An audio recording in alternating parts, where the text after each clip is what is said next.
Welcome back to a very festive Six Kitchen. Now, the mention of Christmas may still be a little bit premature for many, but to bakers in your house right now, it is the time. We've got to start thinking of the cake, don't we, Aisling? You really do. And in fact, we're 2 days late. Oh, no! I know, don't want to alarm anybody. Sunday! I am alarmed.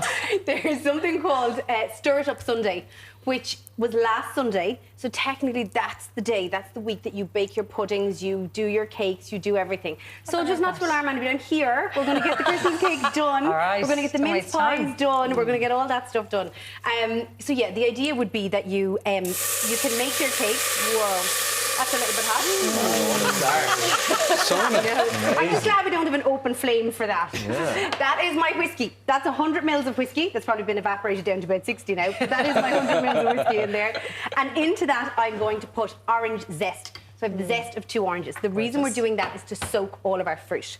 So you have, this recipe is, there's 2 schools of thought when it comes to a Christmas cake. You can do a boiling method or a creaming method, okay? This is a creaming method. And the reason I'm going with this one is because everybody's made a Madeira cake or buns. You know, like little fairy cakes, little buns. This works off the same principle as that. So if you've done that, you can do a Christmas cake. So I think people are...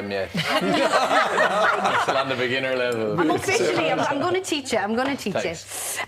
So what you want to do is just soak your fruit. So you've got your whiskey, you've got your orange zest going in there. A lot of people would say do that overnight and leave it steep. You don't necessarily have to. You can do it now and plump it up. Once you warm the whiskey, that's going to help absorb the fruit. There are so many traditions. There's so much heritage that comes to Christmas cakes and Christmas baking. Whoever did, do that. This is an alternative. This is a way, but people are very tight to their recipes as well. But if you've never made one, the creaming method gives you a much crumblier cake. It's softer. The boiling method gives you a kind of a more moist, dense, heavy cake. I like this. So you can see I've cut you guys a slice. Yeah. And it's crumbly. You can see the crumbliness to it, which I really, really like. So that's what we're sticking with that. You didn't get any? No, I never gave you any. I'm sorry. No, it's all right. I totally forgot. I so forgot. I'm so sorry. I'm watching my figure anyway. I'll get you some later. Sorry about that.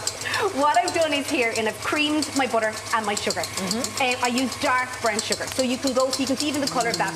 That's a dark brown. You can go a slightly lighter brown. You can use a light brown sugar and leave the treacle out. So I'm going to pop some treacle in here. So that's what's giving you that darkness. It's the dark brown sugar and it's the treacle. What's treacle? Treacle, it's like molasses, so it's almost like a sugar-based kind of thing. So it gives it a kind of a depth of like a caramel flavour and a deep colour. Okay. Okay, so it's really, it adds that kind of traditional one. Into your fruit, I have it all mixed up. Currants, sultanas, raisins, apricots, mixed peel, that's kind of a biggie, and then your cherries as well. So you have, these are all considered glacé cherries in the supermarket. Different colours, different types, it doesn't make any difference, okay? What we've done, it's about a kilo. It's about a kilo of fruit there, okay? To your 100 mils of whiskey. Colours are amazing. Isn't it lovely? Yeah. It's really kind of jewelled tone, which is really, really nice. In here then, I am going to put my flour and I'm going to put my ground almonds. So I'm going to get this in. So it's this easy. There's nothing more complicated than this. And then it wouldn't be a Christmas cake without some spice.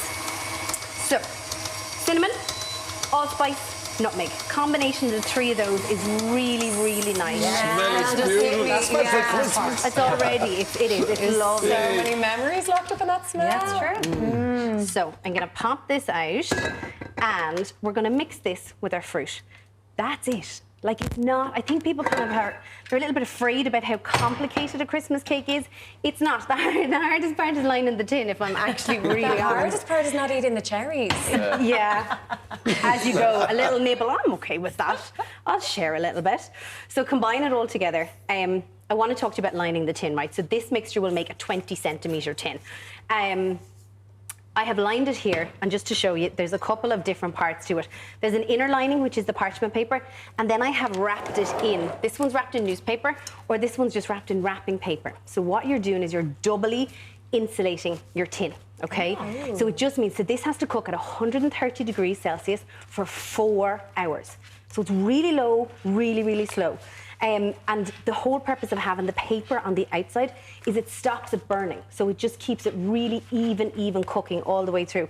Top tip as well, make sure your oven shelves are arranged. So you don't want to get to the oven and then go, oh, it won't go in. It won't go in, because once you make it, work quickly. And is a Christmas cake the only cake that you would use that method of double wrapping and all that? Yeah, because like a porter cake, something like that, you'd go again. But yeah, and these are double, so double lined. Okay, so I'm just going to show you really quickly. This is the parchment paper. Cut just a really long strip, double it over, and then bend up a border of about 2 centimetres and cut all your little slits. And that just makes it sit into your tin really nicely. Sit your base in. It's like arts and crafts, isn't it? Like I said, that's genuinely the hardest part of the whole thing. Yeah. Then you're going to pop your mixture in, and it kind of does the hard work after that. Smooth itself out, like I said, in the oven, 4 hours. Can you lick the bowl? Oh yeah, it's hard. Just looking at this here, it's like... That's the real treat, and it's the first. Obviously, it has raw egg.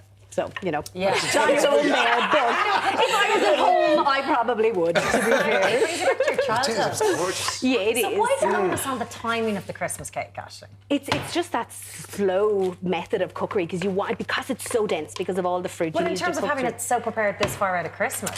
So you want to feed it. Yeah, Feed it with your like whiskey. that. Yeah. So Okay. that's the next part. I'm going to leave that aside, right? Okay, so that goes in for 4 hours, 160. Exactly. 130, is it? 130. Oh, you were You listening burned back. yours. Sorry. Christmas is cancelled. Christmas is cancelled in Paris. Christmas cancelled in the Costers.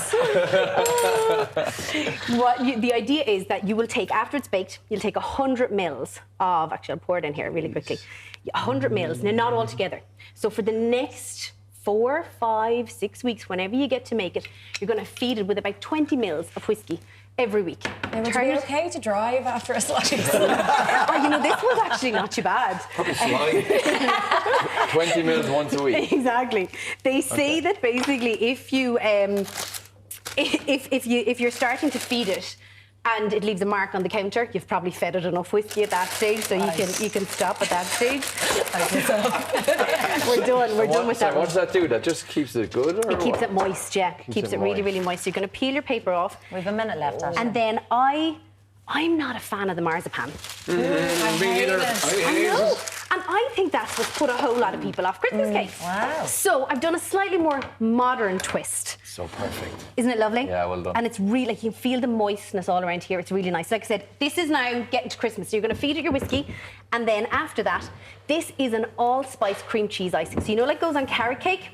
Yes. So 75 grams of butter, cream cheese, and you've got your icing sugar, your butter, and then I've mixed in some allspice. And then we're going to garnish it with little cinnamon stick, some dehydrated oranges, some beautiful little cranberries that I've just sugared, and I'll put all of these details, the little details, up on my Instagram as well, and a couple of blueberries, and that is my modern take on a Christmas cake. Incredible, Aisling. Thanks very You're much. about to inhale it. Like, that's my slice. It makes it look so easy, but like, It's Aisling, we gorgeous. smashed it. Thank There you you so go. much. It is for- absolutely delicious. What's it? Is it lovely? Yeah. It's delicious. Okay, brilliant. Thoroughly enjoying Look, this. I'll grab some in a bit. That's unfortunately all we have time for tonight, guys. Thank you to all our guests, and of course to Aisling for baking that beautiful cake. We're back tomorrow. We're going to be chatting with celebrated British actress Celia Imrie and catching up with pop culture podcaster Louise McSherry. Shouldn't meet with Chris. See you tomorrow. See you then, guys.